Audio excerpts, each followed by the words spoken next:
Hello class, good morning. हम हिंदी में पाठ 11 योग सफलता का मूल मंत्र पाठ का अध्ययन कर रहे हैं। हमने इस पाठ के द्वारा जाना कि योग शब्द युज धातु से मिलकर के बना है, जिसका अर्थ होता है जोड़ना, संयोग करना अथवा मिलाना।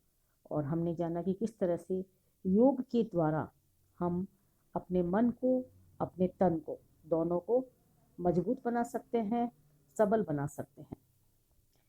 हमने ये भी जाना कि किसी भी कार्य को करने के अंदर शारीरिक और मानसिक दोनों शक्तियों का होना जरूरी होता है। शारीरिक और मानसिक दोनों शक्तियों के कारण ही हमें सफलता मिलती है। कोई व्यक्ति शरीर से कितना भी मजबूत हो, अगर वो मानसिक रूप से सक्षम नहीं है तो उसे सफलता नहीं मिलेगी। और शारीरिक और मानसिक दोनों तरह से सक्षम होने के लिए, सबल होने के लिए हमें योग की ज़रूरत होती है। योग के द्वारा हम शारीरिक रूप से और मानसिक रूप से दोनों तरह से हम सबल बनते हैं, शक्तिशाली बनते हैं, तो सफलता हमें मिल जाती है। इसीलिए इस पाठ का नाम रखा गया है योग सफलता का मूल मंत्र।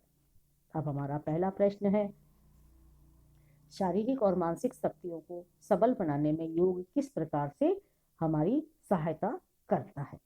योग हमारी शारीरिक और मानसिक शक्तियों को सबल करता है। सबल माने ताकतवर बनाता है, मजबूत बनाता है, ठीक है ना। दोनों ही अभी मैंने आपको बताया कि योगासन से हमारी शारीरिक और मानसिक दोनों शक्तियाँ मजबूत बनती है। मन को पवित्र करने के लिए यम नियम का पालन करते हैं, उससे हमारी मानसिक शक्ति मजबूत बनती है। यम नियम अगर हम अपनाते हैं ना, उससे हमारी मानसिक शक्ति प्रबल बनती है, तेज बनती है। और दूसरी ओर हम आसन करते हैं और प्राणायाम करते हैं, उससे हमारा शारीरिक रूप से शक्तिशाली बनते हैं। तो इस तरह से हम दोनों ही तरह से शक्तिशाली बन जाते हैं। जो हम अपने मन को पवित्र बनाने के लिए जो हम यम नियम अपनाते हैं, उससे हमारा शरीर, मन है मजबूत बनता है और हम मानसिक रूप से मजबूत बनते हैं। नंबर 2 है, आसन से क्या लाभ है। आसन से हमें ज्ञान और इच्छा जो होती है, हमें एक तो होता है ज्ञान, एक होती है इच्छा हमें और नई चीज जानने की, उन दोनों के बीच में वो सामंजस्य बनाता है। आसन जो होता है वो ज्ञान, हमारे अंदर जो ज्ञान है और दूसरा जो और नई बात जानने की इच्छा है, उन दोनों के बीच में लय बनाने का कार्य आसन करता है। जब हम आसन की स्थिति बनाते हैं तब हमारा जो मेरुदंड होता है, यानी कि रीढ़ की हड्डी, बैकबोन जो होता है, वो सीधी हो जाती है, सबल हो जाती है और क्रियाशील बन जाती है। और इस स्थिति में सारी इंद्रियां एक साथ काम करती है। हमारी पांचों इंद्रियां है ना, सेंस ऑर्गन, वो एक साथ काम करती हैं और तब सीखने की प्रक्रिया सभी स्तर पर एक साथ प्रारंभ हो जाती है। जब पांचों इंद्रियां एक साथ काम करती हैं तो सीखने की प्रक्रिया सभी स्तर पर प्रारंभ हो जाती है।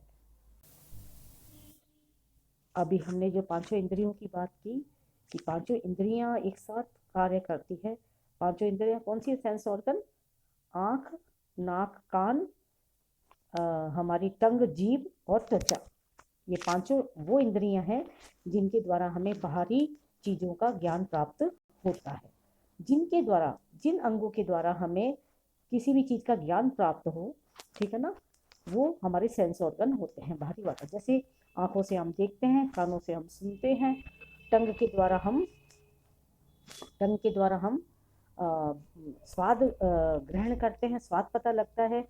नोज से हम खुशबू और दुर्गंध हमें पता लगती है, खुशबू सूंघते हैं। त्वचा से हमें छूने का पता लगता है। तो ये पांचों इंद्रियां हमारी योग के द्वारा एक साथ काम करना शुरू करती हैं, जिससे हमारा शरीर मजबूत बनता है और हमारा शरीर हर तरह से स्ट्रॉन्ग बन करके हर तरह की क्रिया करने के लिए तैयार बनता है।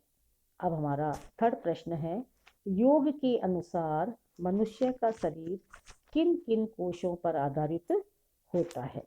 योग के अनुसार मनुष्य का शरीर किन किन कोशों पर आधारित होता है।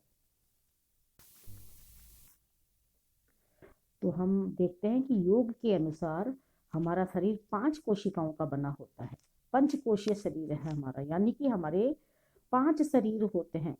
एक जिसे हम स्थूल शरीर कहते हैं वो अन्नमय कोश पर आधारित होता है, ठीक है। दूसरा हमारा जो सूक्ष्म शरीर है वो प्राणायाम कोश पर आधारित होता है। और तीसरा हमारा जो मनस शरीर है वो मनस शरीर है तीसरा हमारा जो मनस शरीर है वो हमारे मनोमय कोश पर आधारित होता है। और जो हमारी बौद्धिक जगत की जो गतिविधियां हमें मिलती हैं, बौद्धिक जगत माने हमारी बुद्धि के हिसाब से, हमारे दिमाग के हिसाब से जो गतिविधियां मिलती है वो है हमारा विज्ञानमय कोश।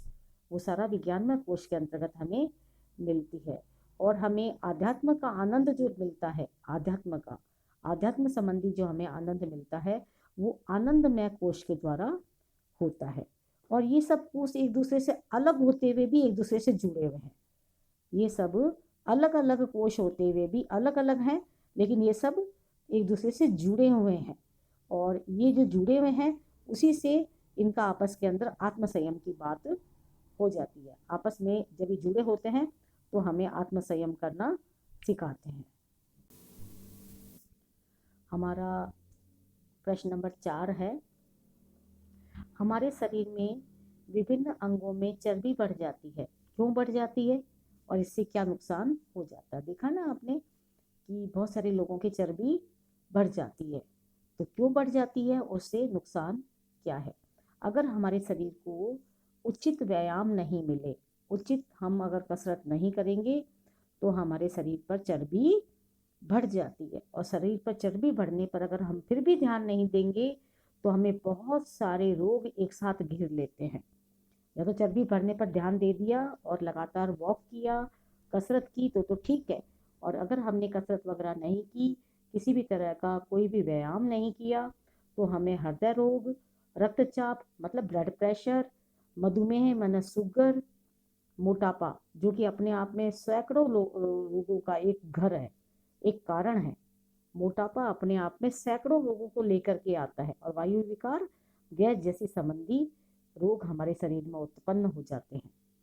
तो यानी कि आप देख लो, अगर कसरत नहीं करेंगे तो एक साथ हमें हृदय रोग, रक्तचाप ब्लड प्रेशर और रक्तचाप, वायु विकार, गैस संबंधित रोग, मधुमेह, शुगर और मोटापा जो कि बहुत सारी बीमारियों का जड़ है। एक मोटापा के कारण बहुत सारी बीमारियां हमें एक साथ घेर लेती हैं और हम इलाज करवा करवा के परेशान हो जाते हैं। लेकिन अंत में हमें योग ही अपनाना पड़ता है, कसरत ही अपनानी पड़ती है, तब जाकर के हमें कसरत के द्वारा हमें बहुत सारी बीमारियों से निजात मिलती है। अब है हमारा प्रश्न नंबर 5, शरीर को निरोग रखने में योगासन महत्वपूर्ण भूमिका निभाता है, किस तरह से। शरीर को अगर निरोग रखना है तो योगासन किस तरह से भूमिका निभाता है। योगासन करने से आपको पता है सारी चीज़ें एक साथ होती हैं। योगासन करने से हमारे शरीर में स्फूर्ति आती है, योगासन करने से हमारे शरीर की मांसपेशियां मजबूत बनती है, योगासन करने से हमारे शरीर की हड्डियां मजबूत बनती हैं। 206 हड्डियां होती हैं, वे सारी की सारी मजबूत बनती हैं। योगासन से फेफड़ों की कसरत होती है। जब हम ब्रीथिंग बहुत तेज तेज करते हैं ना, है ना, तेज सांस तेज चलती है, योगासन करते हैं तो सांस तेज चलती है। सांस तेज चलने से सांस का बाहर आना छोड़ना, सांस छोड़ना और लेना दोनों बहुत जल्दी जल्दी होते हैं, तो उससे फेफड़ों की कसरत होती है। और योगासन करने से रक्त संचार सुव्यवस्थित ढंग से होता है। जब रक्त संचार यानी कि ब्लड प्रेशर बिल्कुल सही तरीके से रहता है, मतलब एक साथ ब्लड का जो है सर्कुलेट, ब्लड अच्छे से सर्कुलेट होता है, तो रक्त से होने वाले रोग शरीर से बाहर निकल जाते हैं और शरीर में सभी अवयवों को उचित मात्रा में पोषक तत्व मिलते हैं। जब शरीर के सब अंगों को उचित मात्रा में पोषक तत्व मिलेंगे, सारे अवयव मिलेंगे, तो शरीर हमारा अपने आप ही निरोग बना रहेगा। शरीर रोगी कब बनता है, जब हमारे शरीर में किसी न किसी चीज़ की कमी होने लगती है। लेकिन व्यायाम एक अपने आप में एक संपूर्ण प्रक्रिया है जिससे हमारा शरीर स्वस्थ बन सकता है। तो क्यों ना हम अगर कसरत कर लें, योग कर लें, आसन कर लें, जिनके करने से हम मेडिसिन से दूर रह सकते हैं, डॉक्टरों से दूर रह सकते हैं, दवाइयों से दूर रह सकते हैं, तो हमें एक चीज़ अपनानी है, केवल और केवल योग। और उस योग के द्वारा हम तंदुरुस्त रह सकते हैं, आनंदमय जीवन जी सकते हैं। ठीक है, आप सारे क्वेश्चन आंसर को कर लीजिएगा। Thank you.